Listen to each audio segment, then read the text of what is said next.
Hi friends, ఎలా ఉన్నారు? మేము చాలా బాగున్నాం. మీరు బాగున్నారా? ఈరోజు మా లంచ్ వచ్చేసి పప్పు సొరకాయ. దానికి కావాల్సిన పదార్థాలు పప్పు, సొరకాయ, టమాటాలు కావాలి. ముందుగా పప్పును 2-3 సార్లు కడుక్కొని శుభ్రంగా దాంట్లో సరిపడా వాటర్ వేసుకొని సొరకాయ ముక్కలు, టమాటా ముక్కలు, పసుపు, కారము, ఇంకా చింతపండు రసం. నా దగ్గర రసం ఉంది, అందుకని చింతపండు రసం వేసాను. వేసుకొని కుక్కర్కు మూత పెట్టుకొని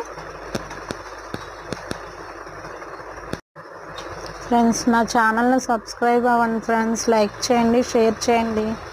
ఇప్పుడు దాంట్లో కొంచెం వాటర్ వేసుకొని మూత పెట్టి 4 విజిల్స్కి పొయ్యి మీద పెట్టేసేయండి. ఇది మనకి విజిల్స్ వచ్చేలోపు మనం తాలింపుకు కావాల్సినవన్నీ రెడీ చేసుకొని పక్కన పెట్టుకుందాం. విజిల్ వచ్చేసింది ఫ్రెండ్స్. ఇంకొక విజిల్ వస్తే అయిపోయింది. ఆ విజిల్ కూడా అయిపోయింది. ప్రెషర్ కూడా తీసేసి ఇప్పుడు పప్పును మెదిపేసుకుందాం. వాటర్ ఏమన్నా ఉంటే ఇంకొక గిన్నెలోకి వంపేసుకొని దాంట్లోకి సరిపడా ఉప్పు వేసుకొని బాగా మెదుపుకోవాలి. ఇలా మెదుపుకున్న పప్పులోకి మళ్ళీ ఆ మిగిలిన మనం వంపుకున్నాం కదా, ఆ వాటర్ వేసేసుకొని పక్కన పెట్టేసుకోండి. ఇప్పుడు మళ్ళీ ఒకసారి పొయ్యి మీద ఒక గిన్నె పెట్టుకొని దాంట్లోకి సరిపడా నూనె వేసుకొని పోపు పెట్టుకుందాం. ఆ నూనె వేడెక్కిన తర్వాత ముందుగా దాంట్లోకి ఆవాలు, జీలకర్ర, అదొక్క నిమిషం ఫ్రై అయిన తర్వాత దాంట్లోకి ఎండుమిర్చి, వెల్లుల్లిపాయలు దంచి అవి కూడా వేసేసుకోవాలి. అవి కూడా ఒక నిమిషం వేగిన తర్వాత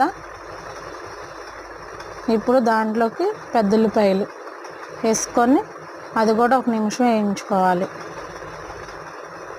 ఇలా వేయించుకున్న తర్వాత దాంట్లో కరివేపాకు, కొత్తిమీర కూడా వేసి బాగా తాలింపుని ఇప్పుడు వేయించుకోవాలి. మనం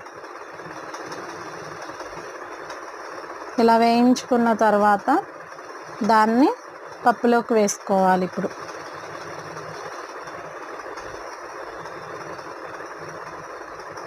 పోపు చక్కగా వేగితే మంచి స్మెల్ వస్తుంది, పప్పు కూడా టేస్ట్గా ఉంటుంది. ఇలా కలుపుకున్న తర్వాత దాన్ని తీసుకెళ్ళి ఆ పప్పులో వేసుకొని కలుపుకోవాలి. అంతే ఫ్రెండ్స్, సొరకాయ పప్పు రెడీ అయిపోయినట్టే.